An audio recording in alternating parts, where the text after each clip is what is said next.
उससे हमें बचा जा सके।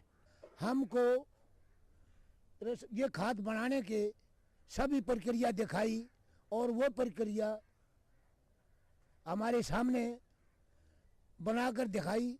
हम गांव में जो हमारा कूड़ा करकट गोबर का खाद भैंसों का होता है उसको एकत्रित करके एक गड्ढे में डालने और उसमें और उसके ऊपर उथल पुथल कर इसी तरह 15 दिन तक लगातार डालते रहें, उस पर पानी डालते रहें। इससे हमारी 20-25 दिन के अंदर बढ़िया खाद तैयार हो जाएगी। घर का कचरा होता है, गोबर होता है, बाहर का जो भी चीज़ होती है, इन सबको इकट्ठा करके ये चीज़ 15-20 दिन में तैयार हो जाता है। ये काफ़ी उपयोगी है। ये तो बंजर भूमि को भी ही उपजाऊ बना देता है। गांव की गंदगी दूर हो जाएगी और इसका खेती का विकास भी बढ़ेगा इससे, और बीमारी गांव की दूर हो जाएगी। बहुत बढ़िया तरीका है।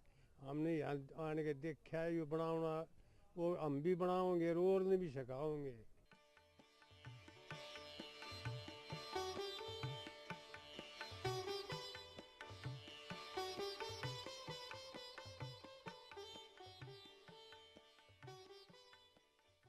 यह है हमारी धरती माँ, करते इससे हम सब प्यार, क्यों फसल पर फसल उगाकर इस पर करते अत्याचार।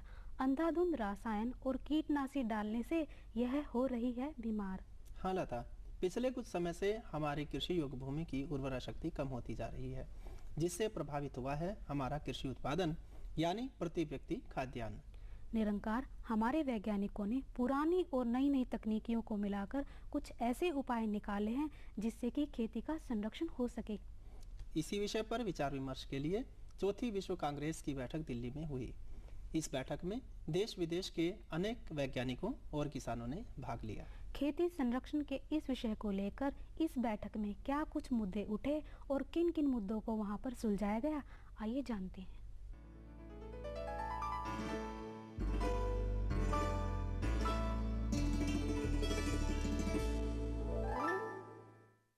लगातार प्राकृतिक संसाधनों में एक ह्रास हो रहा है। प्राकृतिक संसाधन प्रभावित हो रहे हैं, लेकिन ये जरूरी हो जाता है कि हम इस दिशा में वो सभी उपाय करें ताकि हम अपनी खेती को सुधार सकें। इस बात को सोचते हुए भारतीय कृषि अनुसंधान परिषद तथा उसके सहयोगी संस्थाओं द्वारा दिल्ली में संरक्षण खेती को लेकर के चौथी विश्व कांग्रेस का आयोजन किया गया है।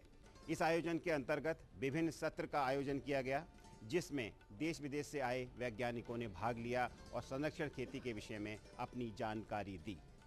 यहाँ एक और जहाँ विचारों का आपसी तालमेल हुआ, तो वहीं इस बात के परिणाम भी देखे